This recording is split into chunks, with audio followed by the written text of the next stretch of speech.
Seth Meyers. This is Late Night. We hope you're doing well. And now, if you don't mind, we're going to get to the news. President Trump yesterday signed the Whole Milk for Healthy Kids Act into law. He got the idea after his last cognitive test.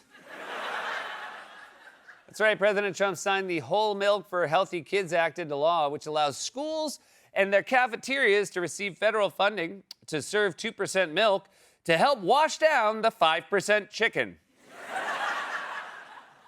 During the signing ceremony, President Trump offered reporters the chance to take a swig from a jug of milk sitting on the Resolute desk and said, "Remember the old days when we were kids and everybody shared a bottle?" Never thought I'd say this, but you're starting to sound a lot like Joe Biden. Yeah, I remember back in Scranton, we used to pass around the old milk jug. I'd take a swig, and then we'd all sing for nickels. During the same ceremony, Agriculture Secretary Brooke Rollins appeared to tap President Trump on the shoulder twice to get his attention. Yeah, you gotta tap pretty hard to get through those shoulder pads. It's like trying to get the attention of Barry Sanders. In a new interview, Agriculture Secretary Brooke Rollins said that the new dietary guidelines can still be affordable and added it can cost around $3 a meal for a piece of chicken, a piece of broccoli, corn tortilla, and one other thing. Can the one other thing be a meal? President Trump said yesterday that he's been told on good authority that the Iranian government will not execute protesters and added, quote, "Who knows? Crazy world." What are you, a cab driver? It's a crazy world. I wouldn't want to be president. Near corner? Actor Matthew McConaughey has reportedly received 8 trademarks for his popular catchphrases, including "all right, all right, all right," "just keep living," and "yes, I'll be in your commercial." The makers of Cup Noodles have unveiled 3 new flavors inspired by chicken wings, including spicy buffalo with ranch, lemon pepper, and garlic parmesan, which will accompany their original flavor, salt.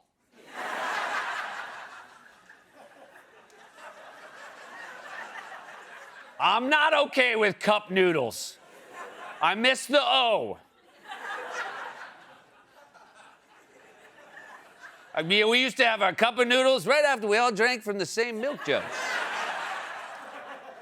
A Malaysian woman was arrested recently on a flight that she allegedly purchased a ticket for, but arrived in a counterfeit flight attendant uniform.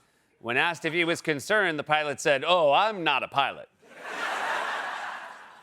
According to a new study, mid-January to early February is the best time to visit Disney World, while the best time to visit Six Flags is after you've had your shots.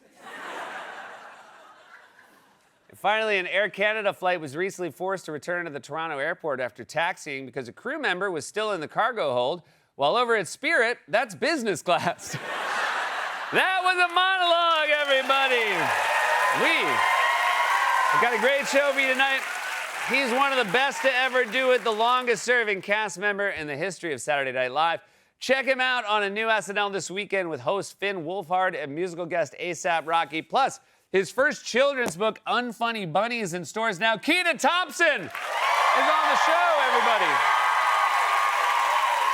She's a fantastic actress you know from shows like The Leftovers, Fargo, and The White Lotus. She's currently starring in Bug, now playing on Broadway at the Samuel J. Friedman Theater in New York City. Carrie Coon will also be joining us.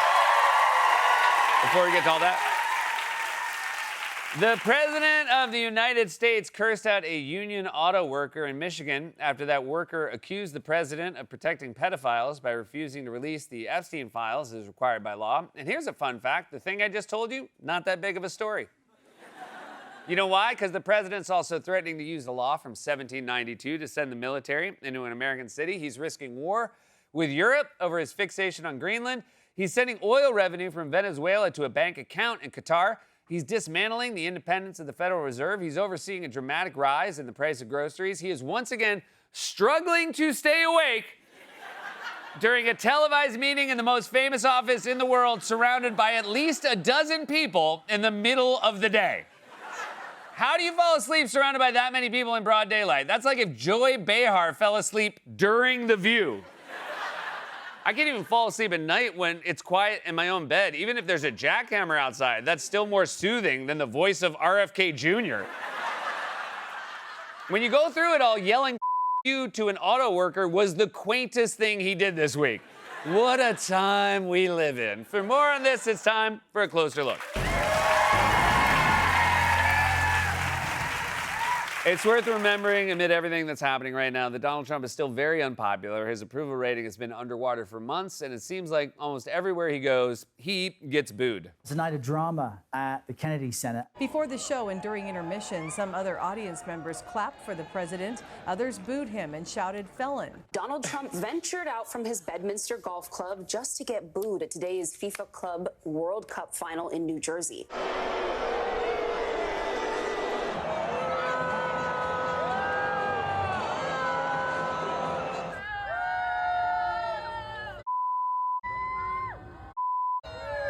Football fans could be heard booing President Trump during his appearance at the Lions and Commanders game. He was there to swear in new military members. I am saying your name. Maybe their name was Boo! Think about how unpopular you have to be to get booed at a football game while swearing in military recruits. That's like if you saw a golden retriever puppy cuddling with a 6-month-old and said, "Hey, those are the two who stole my wallet." And just to be clear, that was not an Eagles game, so the fans were definitely booing Trump, not the team. If it was Philly, obviously the circumstances would be different. Get the president to a safe location. They're throwing batteries. No, that's for the mascot. Eagle down! Eagle down! All right, but so what? That was a football game. We all know football fans are commie libs. What about Trump's trip? We just know that. That's a known thing. What about Trump's trip to a Ford plant in Michigan this week? Surely that must have gone better. Tonight's shocking new video from TMZ appears to show the President of the United States mouthing expletives and giving the middle finger to a heckler today in Detroit.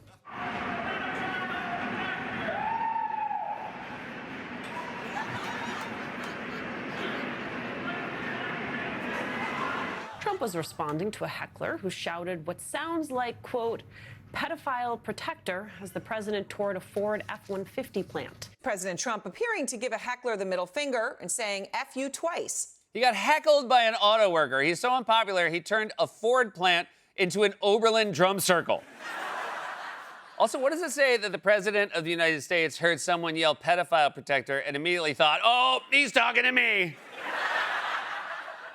I mean, if you were walking down the street on a first date and heard police sirens and then your date yelled, they found me, and dove behind a dumpster, that would be your last date. Also, can we please go back to this? Tonight's shocking new video from TMZ.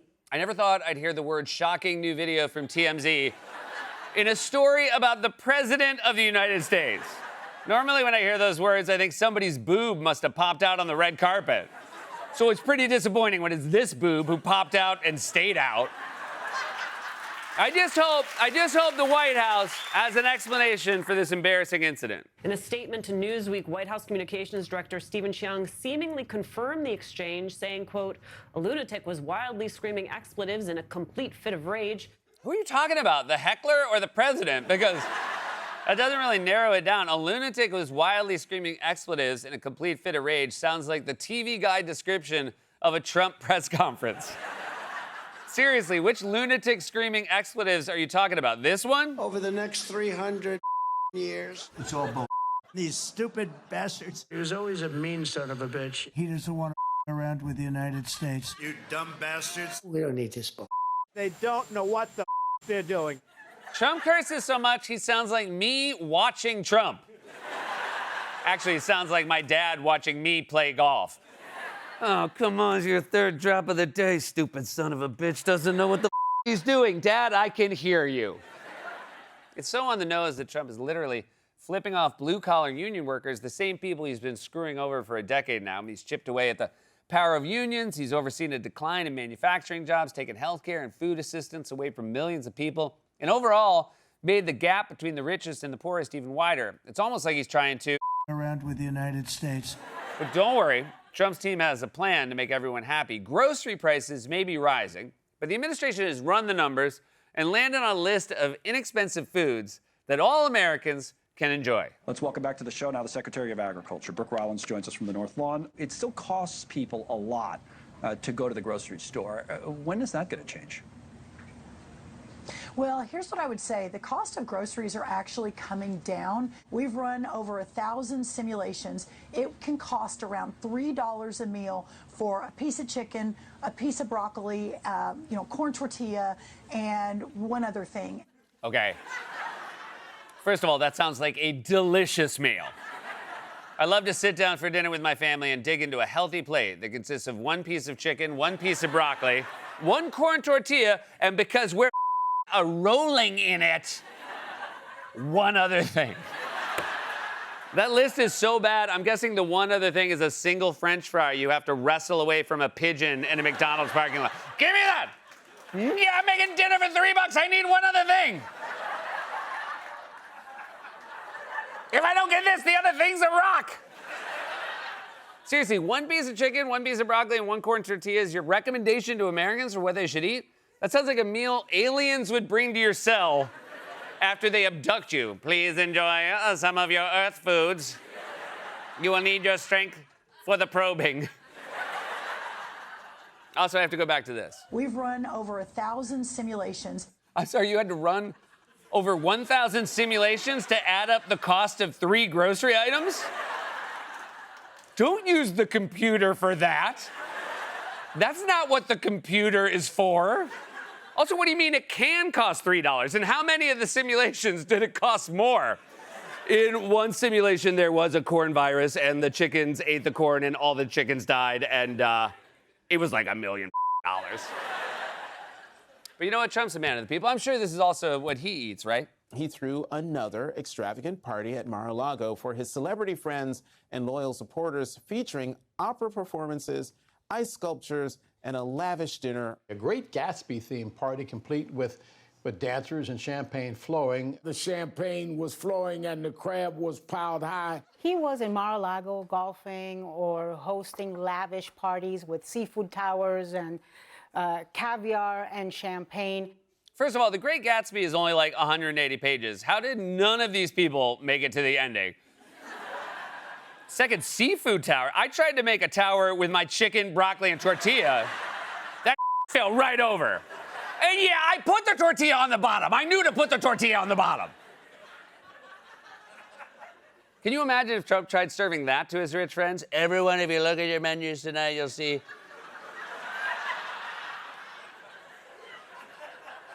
In the style of Great Gatsby, the dinner is one piece of chicken, one piece of broccoli, one corn tortilla, and I'm just with you. We put a champagne luge on top of a tower of crab legs. You should have seen your faces when I said dinner was a corn tortilla. I thought Jeff was gonna kill himself, but he didn't. He didn't kill himself. He didn't kill. And when we release the files around 2037, you're gonna see.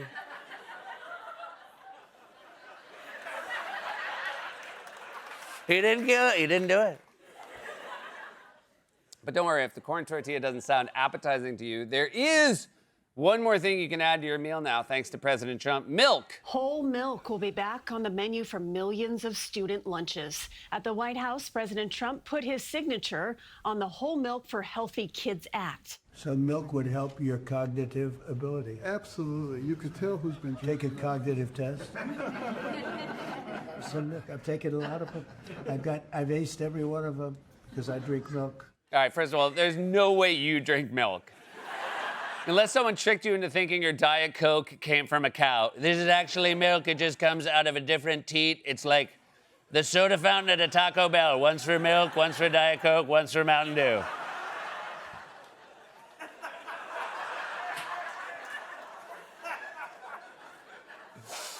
I just want to say now to everybody here and at home, I asked for that graphic, and I own it. I own my mistake. But I think collectively, maybe we can all unsee it, no?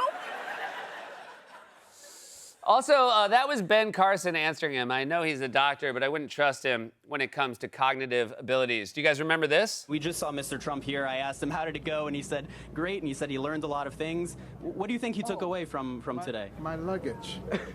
Hold on. Okay. Looks like Dr. Carson is going to try and find his luggage. Uh-oh. Looks like someone forgot to drink their milk today. I've forgotten so many insane things from the last 10 years, but I will never forget that clip. But you heard Trump. His brain is the way it is because he drinks milk. What's the condition of this milk anyway? We have some milk here. It's been sitting here for 5 days, so. It's from the original bottle. Oh, it all makes sense now. I drank this rotten milk and it made my brain do good. Also, what do you mean it came from the original bottle? Does he genuinely not know that milk comes from cows? Does he think it's like whiskey? This milk has been aged in the finest plastic. For 47, it comes from the milk region of France. That's, of course, spelled M-I-L-Q-U-E. So you know it's legit. And then, to prove his cognitive abilities, Trump made a very astute point about the term whole milk. So pay attention. Maybe you can use this next time you're at bar trivia. Schools will finally be able to expand their offerings to include nutritious whole milk. It's actually a legal definition, whole milk. And it's whole with a W for those of you that have a problem.